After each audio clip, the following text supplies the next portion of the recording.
Hi friends, ನಮಸ್ಕಾರ. ಎಲ್ಲವೂ ವಿಸ್ಮಯ ಚಾನಲ್ಗೆ ಸ್ವಾಗತ.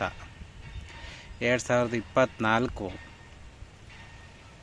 ಎಲ್ಲರಿಗೂ ಕಹಿಯನ್ನೇ ಉಣಿಸಿದೆ.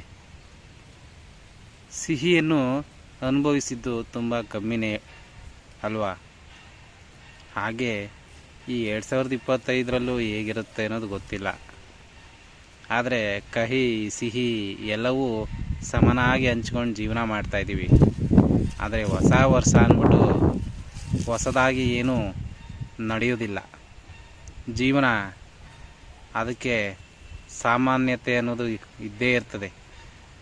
ಕೆಡುಕು ಬರಲಿ ಒಳ್ಳೆಯದೇ ಬರಲಿ, ಅದನ್ನು ನಾವು ಅನುಸರಿಸ್ಕೊಂಡು ಹೋಗಬೇಕು. ಹೊಸ ವರ್ಷ ಬತ್ತು ಅಂತ ಹೊಸದಾದ ಅಧ್ಯಾಯ ಶುರು ಆಗ್ಬಿಡೋದಿಲ್ಲ. ನಮ್ಮ ಗ್ರಹಗತಿಗಳು ಬದಲಾಗಬಹುದು, ಕೆಲವು ಕ್ಯಾಲೆಂಡರ್ ಪ್ರಕಾರ ಹಬ್ಬ ಹರಿದಿನ ಬದಲಾಗಬಹುದು. ಆದರೆ ನಮ್ಮ ಆ ವಿಧಿಯ ಸಮಯ ಬದಲಾಗೋದಿಲ್ಲ.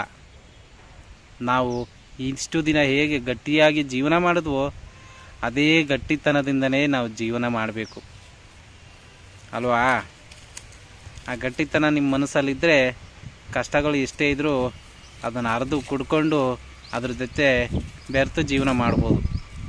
ಅದೇ ನಮಗೆ ಕಷ್ಟವೇ ಇಲ್ಲ ಅಂತ ತಿಳ್ಕೊಂಡ್ರೆ ಅದು ನಮ್ಮ ಭ್ರಮೆ.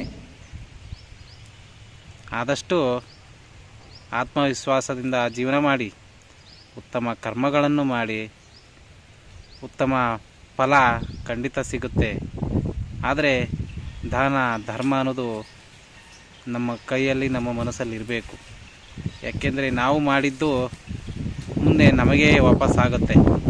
ಕರ್ಮ ಅದೇ ಅಲ್ವಾ ಸಿದ್ಧಾಂತ. ಎಲ್ಲರಿಗೂ 2025ರ ಶುಭಾಶಯಗಳು.